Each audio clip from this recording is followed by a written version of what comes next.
10 atlet binaan Persatuan Ski Air dan Wakeboard Indonesia atau PSAWI Kabupaten Bogor dipastikan masuk ke dalam gerbong Jawa Barat untuk berjuang di Pekan Olahraga Nasional atau PON Sumut 2024 mendatang.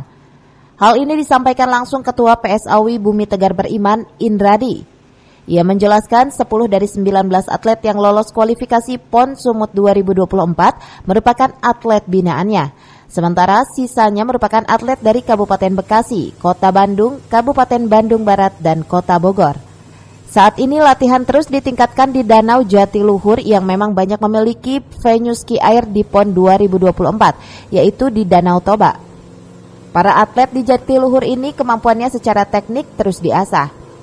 Atlet Kabupaten Bogor terjun di semua nomor pertandingan seperti slalom, trik, jump, wakeboard, dan wakesurf putra-putri.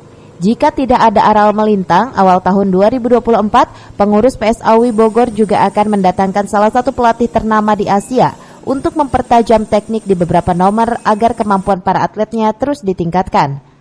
Pengurus saat ini juga berharap ada perbaikan peralatan bot yang kondisinya sudah tidak layak dan rusak. Tentunya hal ini harus didukung dengan anggaran pembinaan yang sesuai. Dari Kabupaten Bogor, Cevi Suryadi melaporkan.